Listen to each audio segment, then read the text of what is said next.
palavra de Deus é rocha sobre a qual devemos construir firmemente nossa vida. Estamos na primeira semana do Advento, hoje, quinta-feira, dia 5 de dezembro, e quero fazer uma reflexão com você acerca do Evangelho de hoje, Mateus capítulo 7, versículos 21. O texto do Evangelho de hoje faz parte da conclusão do Sermão da Montanha. Há 2 pontos deste texto sobre os quais podemos refletir. As orações devem ser transformadas em compromisso na vida cotidiana e a vida deve ser construída sobre a palavra de Deus para que ela seja firme em todas as situações. O texto diz: nem todo aquele que diz Senhor, Senhor entrará no reino dos céus, mas sim aquele que faz a vontade de meu Pai que está nos céus. Senhor, Kyrie, é uma antiga invocação de Jesus. Jesus era invocado por Kyrie durante o culto divino, como ainda hoje no Kyrie eleison. Mas não basta invocar Jesus como Senhor apenas com os lábios. Não basta louvar ao Senhor. É preciso testemunhá-lo com as obras, como exige o texto do Evangelho de hoje. Nem mesmo as profecias, os exorcismos e os milagres nos farão entrar no reino dos céus. O que nos salva não é o fazer milagres, sim fazer a vontade do Pai, que é amar os irmãos, filhos de Deus. Por isso não há nada que seja mais perigoso do que a oração, pois a oração nos põe em compromisso com a vida diária. Ninguém reza e crê impunemente. Ao pedir a paz a Deus, por exemplo, devemos ser, então, construtores da paz na convivência com os demais. Ao pedir ajuda de Deus para nós e para os nossos, então devemos estar próximos para ajudar os demais e assim por diante. Muitos falam permanentemente de Deus, mas logo se esquecem de fazer sua santa vontade. Muitos têm a ilusão de trabalhar pelo Senhor. Profetizamos em teu nome, expulsamos demônios, fizemos milagres, mas logo no dia de prestar contas, percebe-se que eles não conhecem Deus e não são conhecidos nem reconhecidos por Deus.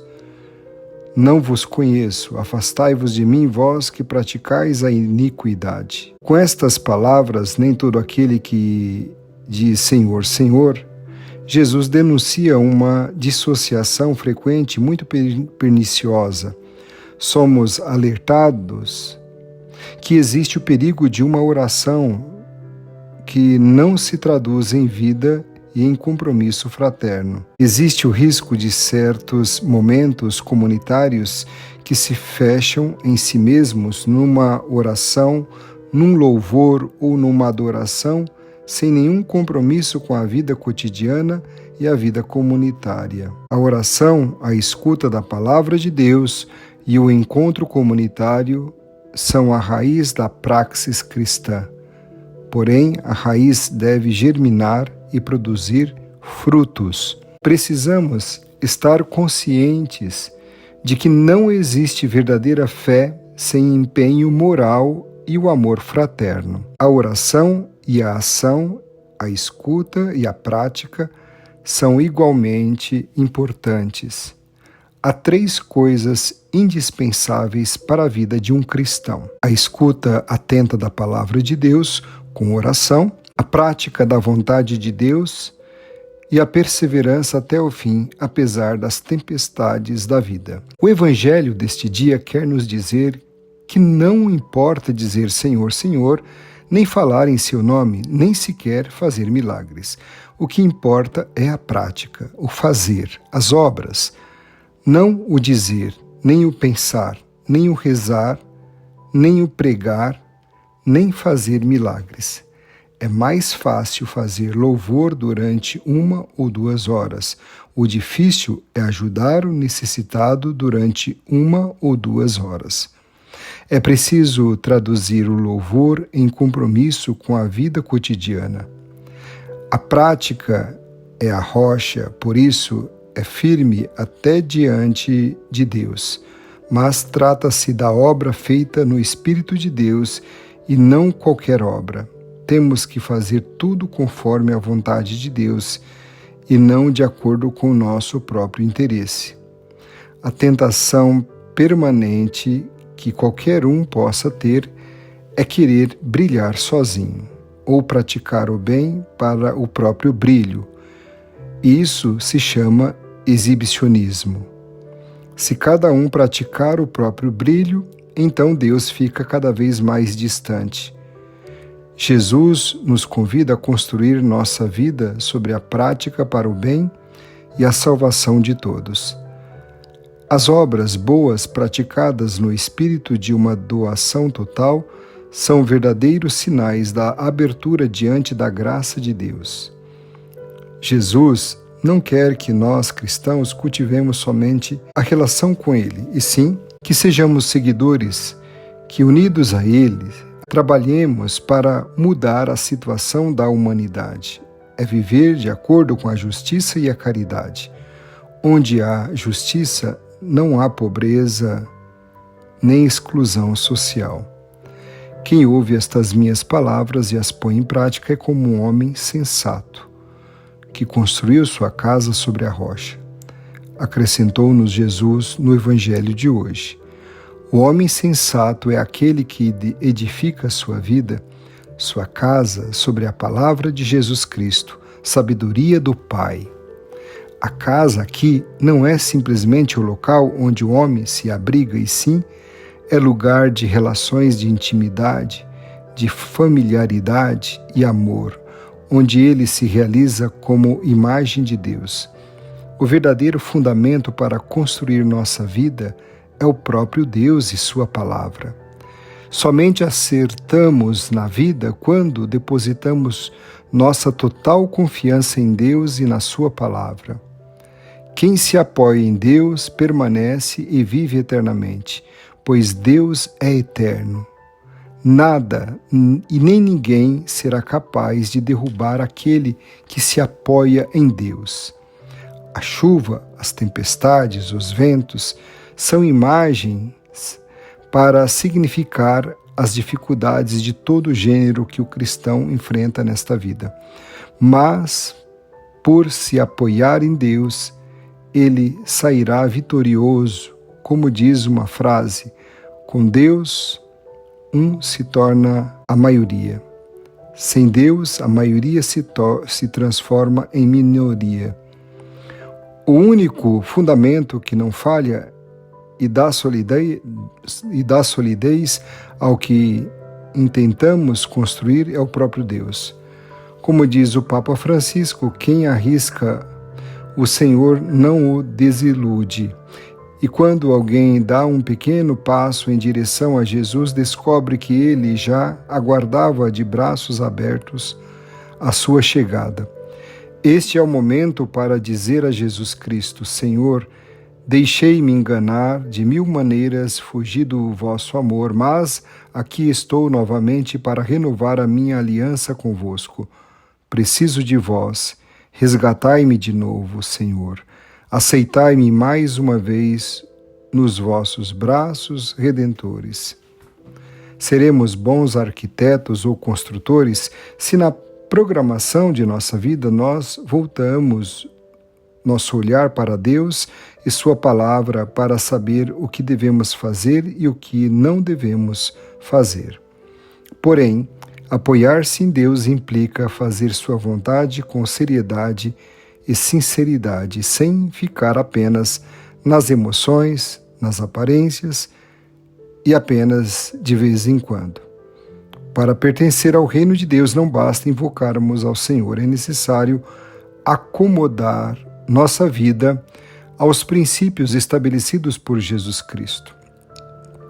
A humanidade necessita de homens e mulheres sólidos, construtivos, que edifiquem o que é sólido com Deus para construir uma humanidade na fraternidade.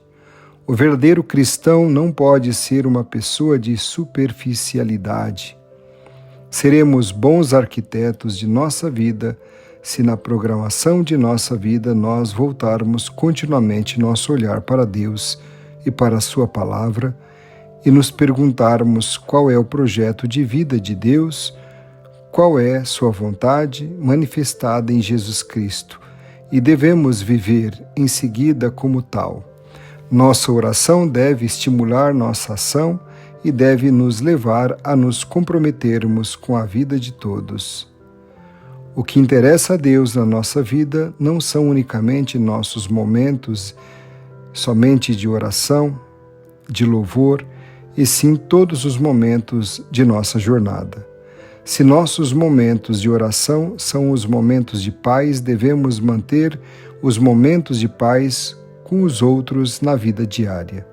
Se nossos momentos de oração são momentos de serenidade, nossa vida com os demais deve ser serena e não agressiva. Se nossos momentos de oração são momentos de pedido de ajuda, devemos estar prontos também para ajudar os demais. Se nossos momentos de oração são momentos de pedido de força para Deus, para suportarmos tudo e para lutarmos até o fim, devemos nos transformar em força para os desanimados.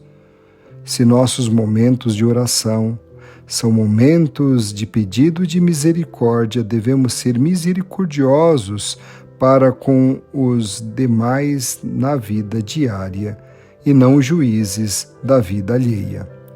Se nossos pés são unidos para ficarmos de joelho diante de Deus a fim de adorá-lo, não podemos usar os mesmos pés para pisar os nossos irmãos. A vida e a oração devem estar sempre juntas. Se não teremos que ouvir as duras palavras do Senhor ditas no Evangelho de hoje: jamais vos conheci. Afastai-vos de mim, vós que praticais a iniquidade. Nossa vida e nossa fé marcam a diferença quando estiverem unidas à vontade de Deus. Então, nossa vida se transformará em luz para iluminar as mentes escuras, as mentes embaçadas, e em rocha indestrutível para guiar os outros para o amor e o conhecimento de Deus.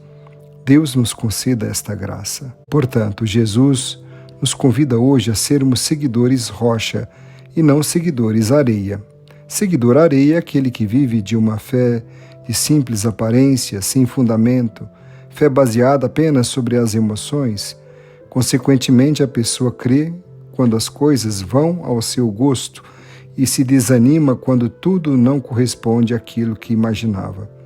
Os seguidores rocha são os que fundamentam sua vida na rocha que é Cristo. Eles se mantêm firmes em qualquer situação porque seguram na mão de Deus e sabem em quem acreditam, em Deus. Para sermos verdadeiros seguidores rocha, devemos fazer próprios as palavras do Salmo 78, como o salmo de meditação: Senhor, não lembreis as nossas culpas do passado, mas venha logo sobre nós vossa bondade. Por vosso nome e vossa glória, libertai-nos. Por vosso nome, perdoai nossos pecados. É o mesmo que cometer novos erros. Sabe muito quem conhece a própria ignorância e procura a viver com mais sabedoria e prudência.